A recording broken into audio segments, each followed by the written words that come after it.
coaches that have the best opportunity. Which coaches have the best opportunity to just, boom, just click right away? And I'm looking at several of them, but I want to remind you this time last year, do you remember how many head coaches we had in new spots?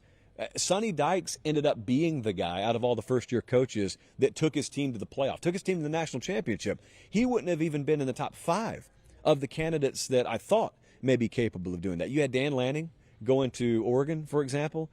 You had so many. We had a list like a mile long on the show. And Lincoln Riley, for example, going to USC. So we were thinking during the bold prediction segment, one of these guys is going to the playoff, right? And we were right. It just wasn't the names that we circled. So the first-year head coaches this year that could just immediately turn the program around. Now, I want you to remember, as I give you these names right quick, turning the program around, having more wins, that's exactly what it means. If you won 3 games last year and you're going to up it by a couple of wins, you don't even have to make a bowl game for you to be constituted as an immediate winner. Matt Rule is an obvious first choice for me here. You see, Rule, if you go back and you look at his first years at places like Temple or Baylor, they were bad. I mean, they had to take like 5 steps backward before they could go forward, and that's just putting in a culture. That's overturning a program that's in bad need of turnover. I'm not so sure that that's going to be necessary with Nebraska. Certainly, you have to have the culture churn, but I don't think they have to sacrifice 2023 to achieve that, only because we're in a different era now. And if you look at they're loaded in terms of the class they just signed in recruiting, meaning there are a lot of kids in it. And they had the number 23 ranked recruiting class, but they had the number 17 portal class too. And I think they had 11 transfers as of today in that portal class. And so Jeff Sims is one of those guys, the quarterback that was out of Georgia Tech, who I don't know why, but I've just become irrationally fascinated with. I think he's going to end up being their starter. And he's a guy that Matt Rule's talked up a lot.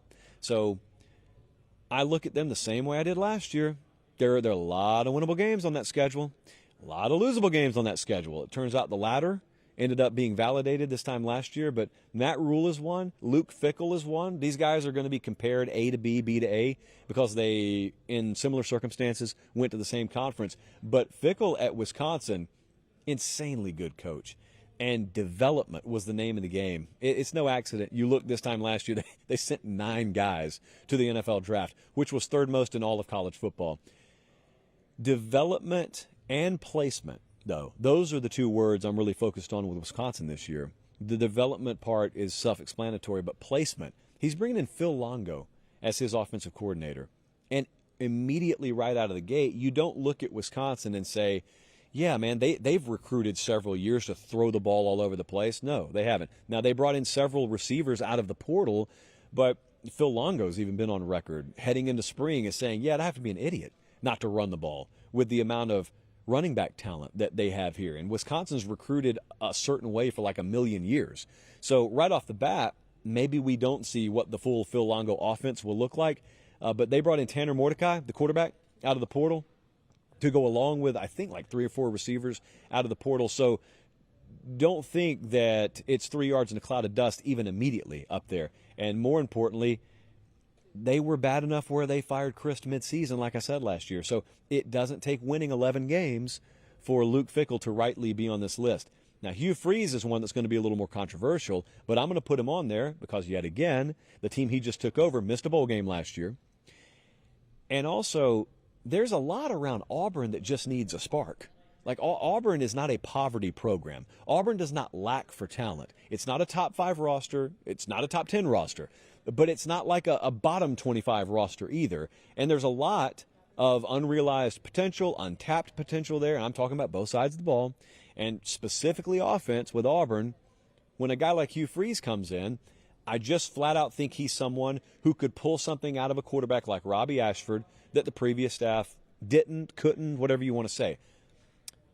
And I also feel that way about some of the other pieces they have there. And Auburn's a team I'll be especially interested in watching in the portal post-spring. That's the last chance you have to cosmetically overhaul that roster. I think they could be a player there. And I just think they're going to be a better than 500 team. Auburn is better than that. Auburn is better than what you saw from them last year. Just the overall talent roster is better than that. There's a standard, there's a number, there's a line, much like A&M. They shouldn't fall below, and they fell below it last year. I'm talking about regardless of who the coach is. And lastly, let me ask you if you've ever heard this guy's name, Deion Sanders. There's always a thought, one way or the other, when I mention his name on the show. Well, Deion's going to be a winner in year one. And by that, I mean he's going to win more than one game. And that's all it takes. And that's because they went 1-11 last year. So, yeah, you give me the over. If the over-under's 1.5 on Colorado, someone call up Alan Bell. I'll take that over. If they win 3 games this year, marked improvement. That's on the field stuff, though.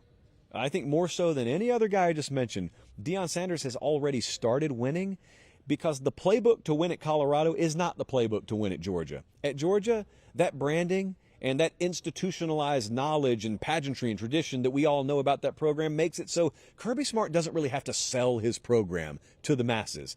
Deion Sanders does. No one knows about Colorado, and if they do, they don't think good things about Colorado. That's not his fault. It's his job to fix, and he's already gone about doing that. Now, he has a unique angle. He has, by way of what his name is, a unique advantage over other folks, and being able to do that, that's part of the reason they hired him. Everyone else had the opportunity to as well, so you can't complain when he's using the resources at his disposal. But the other thing is, they've already sold over 30,000 tickets to the spring game out there, which is more than they've probably had there the past 2 decades combined at the spring game. Now, you may think to yourself, oh, that doesn't matter. Well, no, it doesn't as to what the record's going to be. But when you think about the battle that they're having to fight at Colorado, it certainly matters. Matters a whole lot. And so Deion Sanders, yes, I think he'll win more games on the field this fall than they did last year. But even more so than that, man, he's not going to lose. Long term, he's not going to lose. For some reason, I read the comments, there's some folks that pull against him. Now, granted, if you are pulling against him because you are tired of the hype that he gets, I get it. I would suggest you pull against people maybe like me who are hyping him because it's really not on him. But Deion Sanders is a very interesting personality. I think if you did a show, you would talk about him a lot as well.